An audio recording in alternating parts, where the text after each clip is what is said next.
বিশালগড়ের Gokulnagar TSR camp সংলগ্ন আলী এরশাদের বাড়িতে চুরির ঘটনা কিনারা করল বিশালগড় থানার পুলিশ। জানা যায় 20 সেপ্টেম্বর আলী এরশাদের দোকানে ও বাড়িতে হানা দিয়ে চোরের দল জলের পাম্প মেশিন সহ দোকান থেকে প্রচুর পরিমাণ সামগ্রী নিয়ে যায়। পাশাপাশি এলাকারই এক বাড়ি থেকে একটি কাপড় সেলাইয়ের মেশিন চুরি করে নিয়ে যায় চোরেরা। পরবর্তী সময় আলী এরশাদ বিশালগড় থানার চুরির মামলা দায়ের করেন। ঘটনার তদন্তে নেমে পুলিশ প্রথমে গোকুলনগর এলাকার সমরজিৎ রায় নামে এক যুবককে আটক করে। তাকে জিজ্ঞাসাবাদ চালিয়ে পুলিশ মহাদেব দাস ওরফে দেবজিৎ এবং জিতেন্দ্র দেববর্মা নামে আরও 2 যুবককে গ্রেফতার করে। ধৃত সমরজিৎ রায়ের বাড়ি থেকে উদ্ধার হয় জলের পাম্প মেশিনটি। অভিযুক্তদের রবিবার দুপুরে বিশালগড় পুলিশ কোর্টে সোপর্দ করে বিশালগড় থানার পুলিশ।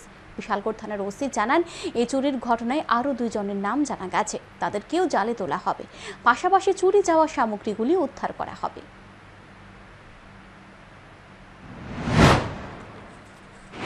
তার মধ্যে আমরা স্বর্ণজিৎ রায় যে একজন আছে তাকে প্রথম আমরা ডিটেইন করি। তাকে ডিটেইন করে থানাতে নিয়ে আসি। জিজ্ঞাসাবাদ করার পর সে স্বীকার করেছে যে দোকান মুদি দোকান এবং মোটরটা যে চুরি করেছে তারা দুজনেই করেছে। মোটরটা তার বাড়িতেই আছে।